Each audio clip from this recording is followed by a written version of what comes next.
cuenta todo lo que pasó en los 80, ¿no es cierto? Los 90 fue incluso en Chile se habló en algún momento de destape, ¿se acuerdan? Sí, claro. Bueno, ayer quedamos pendientes con esta entrevista y aprovechamos nosotros con Jaime de conversar mucho, pero queríamos conversar también con ella, con Patricia Rivadeneira, actriz, performer, ¿se dice performer? Performer, sí, pues, ¿Sí? o performista, si quiere. Performista si más chileno, eso claro. me gustó. Y queríamos conversar porque sí.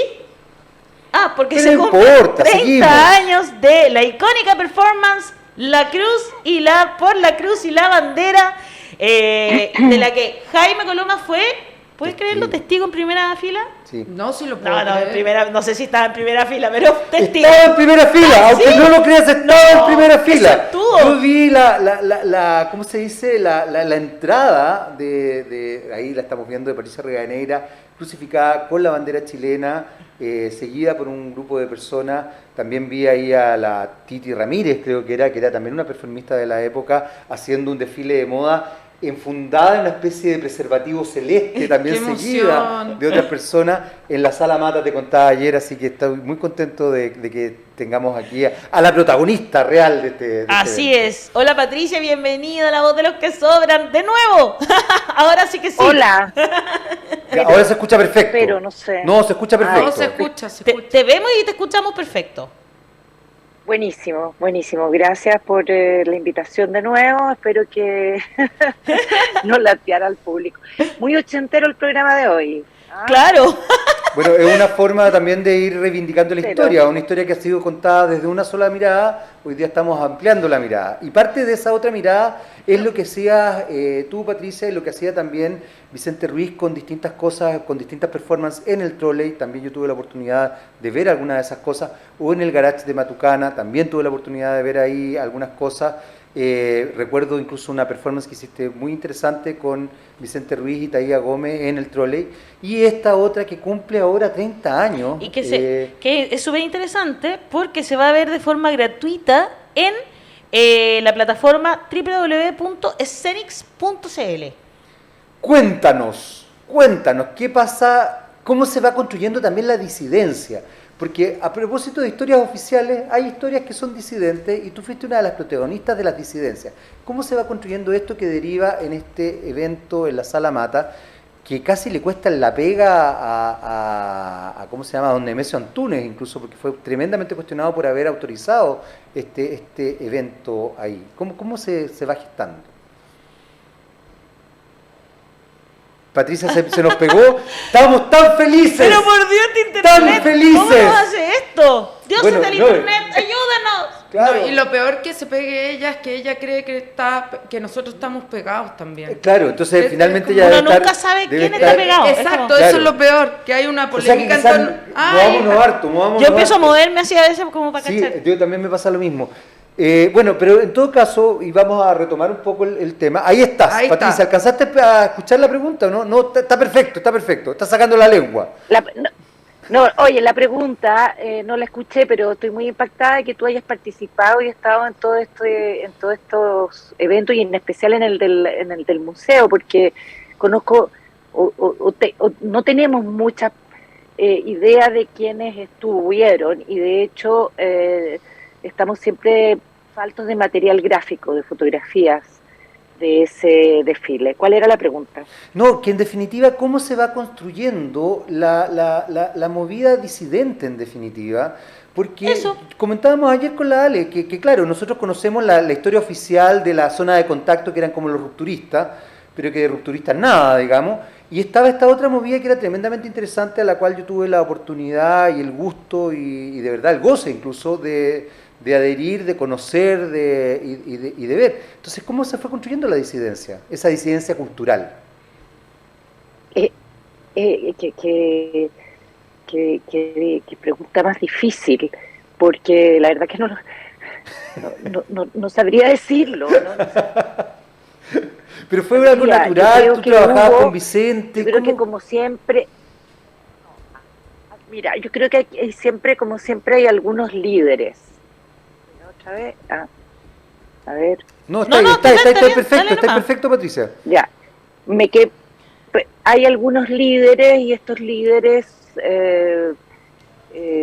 son personas carismáticas, artistas, y que tenían una mirada de vanguardia, y sobre todo creo que había una pulsión muy sana, que era una pulsión de cuestionarse y de libertad.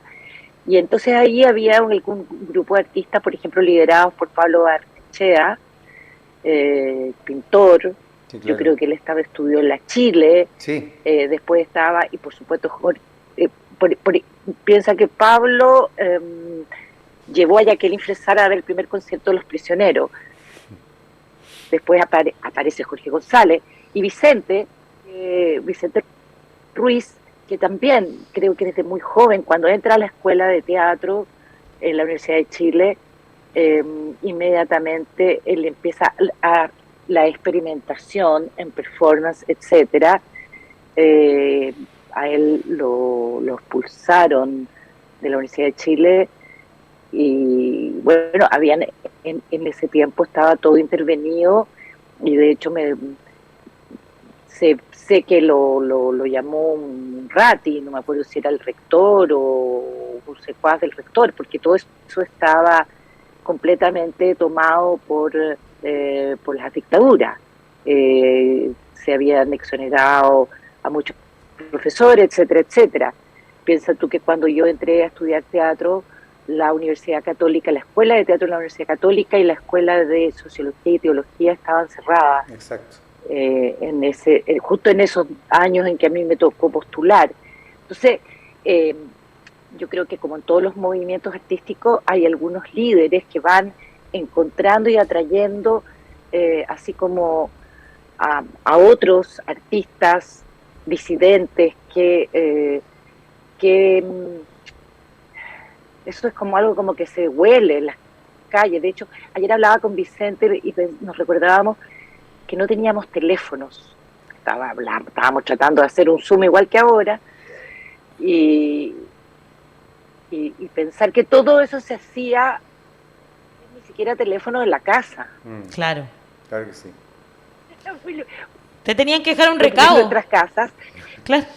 Sí, pero es que eso no, es que eso ya es más sofisticado, querida, porque nosotros, todo este grupo de personas, de esta disidencia cultural que conformaron lo que fue el trole y todo lo que se realizó después en Matucana también. En Matucana 19 vivíamos en casas en el barrio céntrico, sí, claro. Por ejemplo el barrio Yungay o el barrio Cruípico, donde arrendábamos casas, pero no había teléfono en esas casas.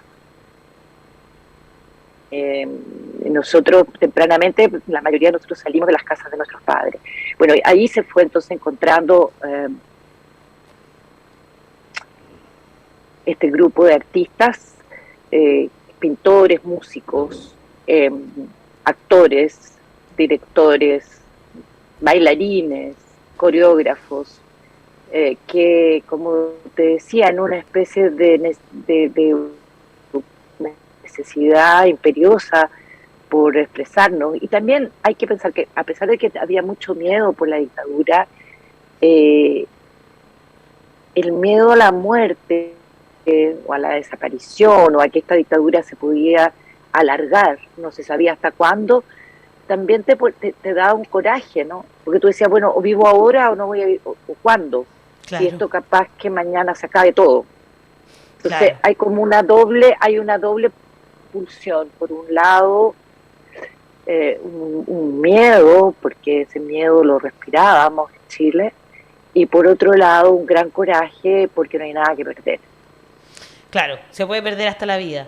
Grotesco, repudiable, porno show, fueron algunas de las cosas que decía en esa época por esta performance en particular, ¿no es cierto?, que es por la cruz y la bandera.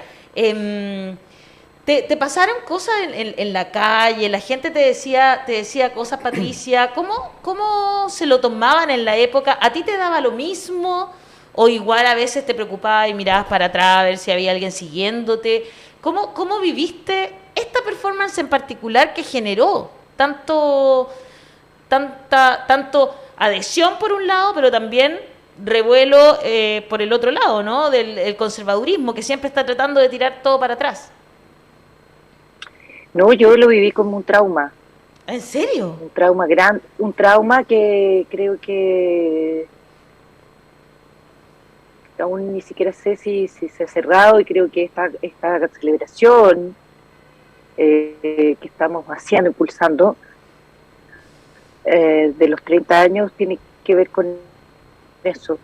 Lo viví con un trauma, me había olvidado, pero me lo recordó una amiga que llegó una semana después desde Nueva York, que tenía todo el cuerpo lleno de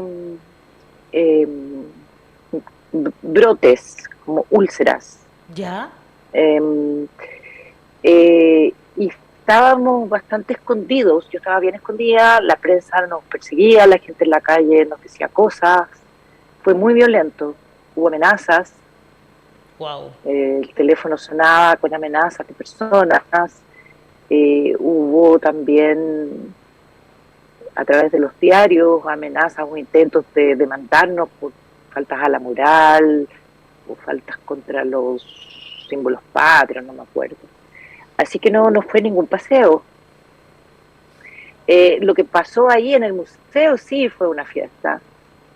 Y nosotros estábamos eufóricos y felices, y me imagino que aquí, no sé cómo lo recordarás tú, que estabas ahí de público. No, fue absolutamente una fiesta. Fue además no solamente una fiesta, fue una instancia muy liberadora, Patricia.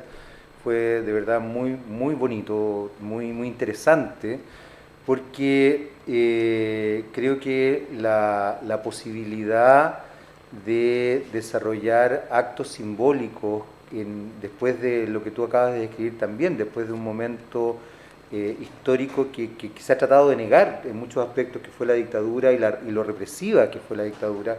La gente no tiene conciencia en realidad de que tú ibas a un lugar y no hablabas de ciertas cosas porque tenías miedo. Claro. Y imagínate, para personas jóvenes establecerse en una construcción identitaria con miedo a todo, era muy potente, y existían estos lugares que eran absolutamente clandestinos, por decirlo de alguna manera, donde se desarrollaban instancias muy, muy interesantes. Yo recuerdo en algún minuto, yo no sé si Patricia se acuerda, pero en algún minuto, por ejemplo, hubo un lugar que existía en un caracol en Los Leones, un caracol muy antiguo. La Nona Jazz. Exactamente, en el fondo, ahí al final, y tocó El Pequeño Vicio. Me acuerdo, Patricia fue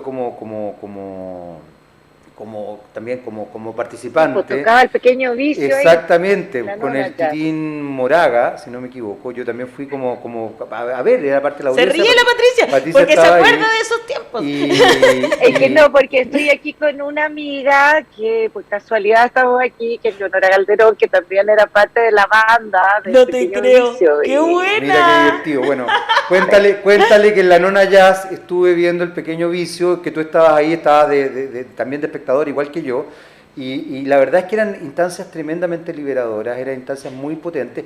Y sabes qué dualidad esa, ¿no? Porque por un lado ustedes vivieron toda esa liberación, pero también Patricia tenía que vivir lo que fue después, la carga que le vino encima, ¿no? Es que sabéis que yo entiendo lo que ella plantea, porque pasabas de la fiesta al terror en forma constante, y por otro lado, cuando de alguna manera pertenecías a una suerte de disidencia, por último en la reflexión, daba mucha rabia el oficialismo.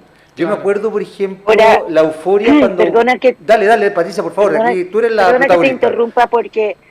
no, pero creo que es importante acotar que lo del Museo de Bellas Artes fue en democracia. Sí, pues efectivamente. es súper importante fue el acotarlo. 92. Ese es el punto, porque de alguna forma nosotros, mientras nos mantuvimos en estos espacios del underground que estabas tú recordando, como la Nona Jazz, como el Trole o como Matucana, que eran espacios que no tenían ningún tipo de visibilidad en los medios, ni tampoco no eran espacios institucionales, había harta represión, muchas veces llegaban los milicos a estos lugares, los cerraban, te metían presos, era muy fuerte todo eso, pero esto fue más fuerte aún, porque había llegado la democracia y nosotros nos sentíamos protegidos, sentíamos que éramos parte de un nuevo Chile en el que iba a haber un respeto hacia lo que nosotros habíamos hecho durante todos esos años, donde se iba a abrir las grandes alamedas, y en donde por primera vez nosotros podíamos estar en un espacio institucional a la luz del día sin tener que escondernos y sin miedo. Y resulta que por eso fue tan traumático, como lo digo. Porque esto que pasó con la prensa y la forma, la violenta forma machista y misógina con la que me atacaron los medios y una gran parte de los chilenos, me tomó de sorpresa. Habíamos bajado la guardia, como quien dice, ¿ya? Entonces fue muy violento. Es que tienes qué bueno que lo apuntes, Patricia, porque tienes toda la razón. Fue decepcionante. Esa es la pregunta que yo quiero hacer. Porque por un lado había algunos que proclamaban que querían este destape, pero la sociedad como la que se muestra en los medios era tan conservadora que lo siguieron persiguiendo. Sobre todo esa misoginia tremenda. Hay que comprender que todos los medios eran de derecha. Sí. Claro. Y que nosotros ingenuamente creímos que la democracia se había llegado con bombo y platillo. La verdad es que había una transición, una transaca, podría decir. Qué buen que duró muchos término. años. Sí. Qué buen término ocupaste, No podemos Patricia. olvidarnos que Pinochet sacaba los tanques y andaba haciendo sus patéticos espectáculos patriarcales al estilo Putin, para ponerlo en el contexto del día de hoy. Claro. Es que tienes toda la razón, Patricia. Qué buen término ocupaste, porque efectivamente hubo transacciones, hubo negociaciones, a uno se le olvida eso. Entonces, dentro de esas negociaciones... En la medida de lo posible. Claro, yo creo que el mundo democracia cultural... pactada. Exactamente, Claro. yo creo que el mundo cultural y el mundo mediático, comunicacional, fueron los grandes afectados en esa transacción. Fíjate, Patricia, y con esto te doy la palabra al tirón, me acordé de lo que hizo Pedro Lemebel en un evento, no sé si te acuerdas que él llega con plumas y hace un show. Bueno, Pedro Lemebel en una entrevista que le da a Tati Pena, cuenta que se le acerca a Mariana Elwin para decirle que este no era un gobierno de prostitutas ni maricones. Y lo saca del escenario. O sea, por favor. Mariana Elwin. Sí. No te creo. En un evento donde estaba en ese minuto el presidente electo, el presidente Elwin. No, porque justamente, como muy bien lo recuerda Patricia, los medios ocultaban todo ese tipo de cosas. Eso no existía. Si lo que existía era Boloco Cecilia haciendo así, claro, que siguió existiendo. O sea, finalmente se establece esa dinámica. Entonces me parece muy importante lo que está diciendo Patricia. Y otra cosa también, yo creo que los medios le dan solo visibilidad a la disidencia políticamente correcta, que parecía que se escondía bajo la incorrección política sin riesgo. Exactamente. Pero para que la gente sepa, por definición, la incorrección política es riesgosa, es el acto que hace Patricia. Y no se pierdan ni confundan en los payasitos que hacen supuesta disidencia o en esa época, y con esto le doy a Patricia la palabra, se crearon los periodistas de matinal que se hacían los graciositos y los disidentes. Apareció un abogado que no me acuerdo cómo se llamaba, supuestamente de los derechos humanos, que lo invitaban a todas partes. Qué buen recuerdo. Y que Montalegre, se me había olvidado. Y él, según los medios, era el disidente. Pero para que la gente sepa, él nunca se arriesgó en nada. Esto es riesgo. Yo te felicito, Patricia. He dicho. Y aquí te seguimos escuchando, queremos escucharte a ti. Lo loco que ¿tú crees que las cosas han cambiado, Patricia? ¿O se mantiene más o menos igual ese statu quo? Bueno, piensa que como ha ido desapareciendo la prensa más disidente, justamente. La dificultad que tienen ustedes o los medios en general para dar una información fehaciente, informada y de investigación. Hay esfuerzos enormes y por supuesto que sí, en algunas cosas hemos avanzado, pero en otras creo que hemos retrocedido, y eso es un problema mundial, no es un problema solo de Chile. Pero claro, los países que admiramos, los países más desarrollados, hay medios de comunicación, ¿cómo decirlo?, que el Estado apoya fuertemente. Exacto. Es por eso que todos queremos ver la BBC y queremos informarnos en medios, qué sé yo. Sostener eso requiere de un compromiso político ecuánime, porque tampoco se trata de estar, digamos, bailando al tambor del gobierno de turno. Eso tiene que ser una cuestión que es mucho más allá del gobierno de turno. Y eso aquí en Chile no se dio, y la Constitución dejó caer todos los medios que estaban en ese momento. Estoy pensando que el PS vendió una radio que tenía una señal de radio, desapareció La Época, desapareció Análisis, APSI, etcétera, y Televisión Nacional se terminó de desmontar con el gobierno de Piñera. Súper de acuerdo. Sí. Y claro, el sistema capitalista, y siguen siendo que es un fagocitador, que es un sistema que consume, caga, bota y que se alimenta bueno, sabemos, porque vamos a echar en él. También ha ido eliminando los medios de comunicación, de información y de comunicación, que están siendo reemplazados por las redes sociales, donde tenemos todos estos bots y estas fake news. Mira, quería... Mira qué lindo, estamos mostrando imágenes de las Cleopatras mientras hablas, ¿ah? Qué preciosa. Sí, las estoy viendo.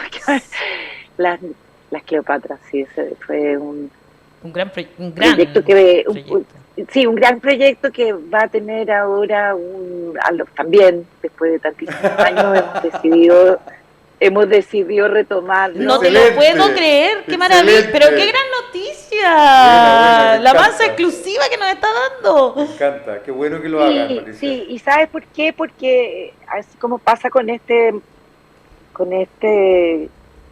obra del museo, también las Cleopatras como que siempre están en una órbita, en un satélite, en donde vuelven y vuelven a preguntarnos y a pedirnos y después de haber editado nuestro disco con Hueso Records hace el 2016, etcétera, no avanzamos, y ahora creo que vamos a avanzar. Creo que este momento, este cambio de gobierno, esta luz que está saliendo detrás de estas nubes negras que hemos pasado en estos 2 años de pandemia, y con este gobierno tan nefasto. Tal cual. Es como un buen momento para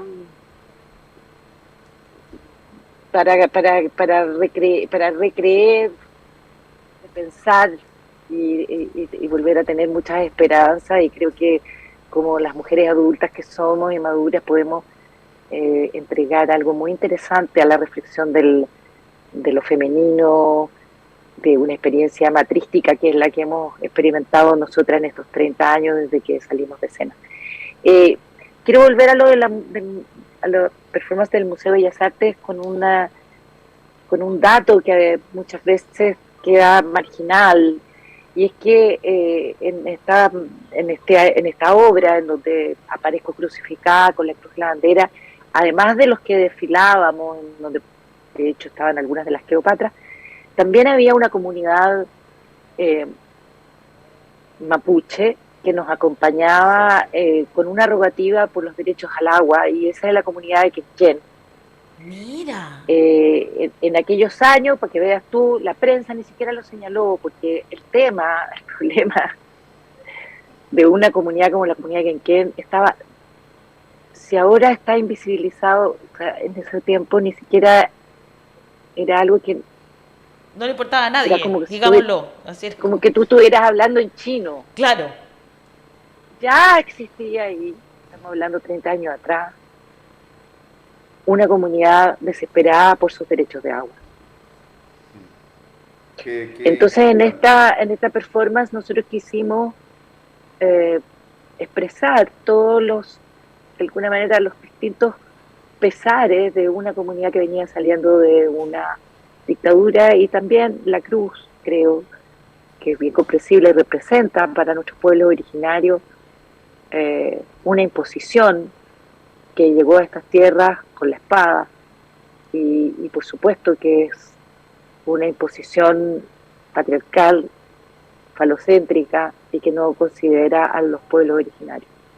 Muy colonialista, ni siquiera se acuñaba el término, yo creo, todavía. No, como dice la Pati, en esa época, increíble, o sea, de verdad que yo no me acordaba de eso, de la comunidad que estaba detrás, para nada, no lo tenía en mi radar. Por eso la prensa no lo mencionó siquiera. No, nada, porque Increíble. la prensa se focalizó Entonces yo los invito, en el desnudo, chiquillos, invito a que, porque estábamos, ¿cómo decir?, insultando los sentimientos de la iglesia, que en aquellos años tampoco sabía lo que era. Claro. Claro que sí. O sea, se sabía, pero estaba oculto nuevamente. Lo sabía, en Italia lo sabía, Sí, me dice, sí, pero acá sí. en Chile todavía sí tuvimos una iglesia solidaria, etcétera, etcétera, pero mira todo lo que se fue descubriendo debajo de su alfombra. Yo por eso que los invito el día 27 a partir de las 21 horas, entre las 21 y medianoche en Escenix.cl, que es la plataforma que fundé el año pasado, a ver la performance. Ahí van a poder ver que la música que nos acompaña es la música que suena a esta comunidad de Quenquén. Exacto. Con sus instrumentos. Oye, Fantástico, hay que y verlo, esto hay que conectarse. Eso va a estar gratuito entre las 9 y la medianoche, y después va a quedar visible con un pago mínimo de 3.990. excelente. Súper barato. Para todos los que no... Para los que no pudimos verlo, no puedo creer que se nos pegó. Porque estábamos ya dándole cierre a esta entrevista mientras vemos ahí una de las portadas de esa época, en la última noticia, Mira, escándalo en el museo. Yo me acuerdo se que yo adelantó hice el hasta un fin trabajo del con esa mundo. portada. Se adelantó el fin del mundo. en la universidad. Y el epígrafe es disculpen. Disculpen. Se adelantó. Eso a mí me llama. Disculpen, se Disculpen. adelantó el fin del ¿Por qué mundo. Fue disculpen? El jueves en el Bellas Artes. O sea, Yo creo que es el único epígrafe que parte pidiendo disculpas. No, Sí, disculpa, que una y vergüenza. Disculpas ¿Quién habrá escrito por eso? quienes hacen esta Claro. acción de arte. Pero ¿sabéis qué? Yo creo que aquí es importante hacer este mini y muy por encima análisis. Esta es la prensa a la cual nos hemos ido constituyendo. Cuando decimos que la prensa construye realidad, bueno, esta es la realidad que hemos ido construyendo. Entonces, claro, evidentemente, si ustedes piensan, muchas generaciones se han ido constituyendo y estableciendo con este tipo de mirada, con este tipo de cosas. Y nuestro público está diciendo qué nefastos eran los No, y lo peor es que es en democracia. Es que porque en dictadura uno puede decir ya, es dictadura. Pero esto en democracia, o sea, Es que sabéis Qué que bueno Leo, todo lo que nos dijo Patricia estuvo Rivadeneira. notable. Pero sabéis que, Leo, tú dijiste una cuestión súper importante y ahí está la Patricia de nuevo. Oye, Pati, Dale, antes dale, de que dale, se nos dale. vaya de nuevo el internet, solo quería darte toda mi admiración. Gracias por esta entrevista increíble. De verdad que te queremos mucho de acá. Te mandamos mucho corazón y mucha admiración. y yo le pido a cualquier persona que, como tú hayas estado ese día y que tengas fotos, ¿Ya? que Que se te las comunique mande. con nosotros Obvio. porque las necesitamos. Yo tengo solamente vivencias, Patricia, quiero Bien. agradecerte esas vivencias porque de verdad para mí fue muy importante y me acuerdo haber siempre mirado con ojo muy crítico y con mucha rabia, y me encantó lo que dijo Leo recién, porque claro, el oficialismo muestra como disidente. Yo me acuerdo que yo me indignaba, por ejemplo, cuando leía La Zona de Contacto y decía, pero estos gallos no son disidentes, disidencia es otra cosa. Era lo que hacía Era lo que hacía Patricia, Patricia, Vicente Ruiz, los pequeños LMB, gritos, la yegua LMB. del apocalipsis. Exactamente. Entonces, Claro. perdón, y muchos otros que también fueron más invisibilizados aún. Claro. Porque de alguna manera, dentro de la movida más under, Vicente, Patricia, Taía Gómez, Pequeño Vicio, las Cleopatras, los mismos prisioneros. Los Yo te prisioneros, contaba ayer, claro. yo los vi por primera vez en la Sala del Elefante, imagínate, cuando todavía ni siquiera se pirateaba el famoso cassette. Entonces, pero eran los que estaban ahí. Habían otros que de repente tuve en poblaciones que nunca aparecieron, que nunca vieron la luz. Me acuerdo, por ejemplo, en la Beso Negro, era una revista de cómics que tiró la Escuela de Arte de la Católica. Por otro lado, Patricia recordaba un poco el tema de la iglesia.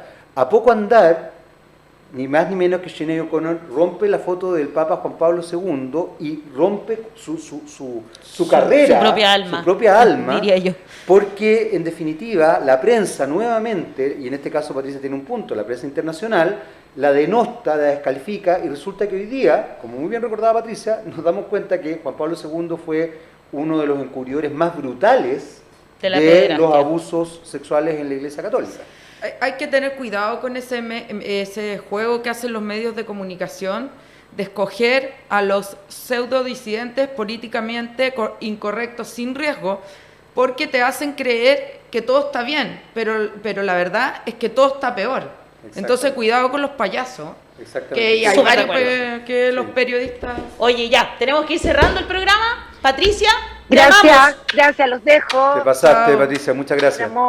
Chao, gracias por todas las dificultades, a pesar de ellas, conversar con nosotros hoy. Oye, yo para ir cerrando...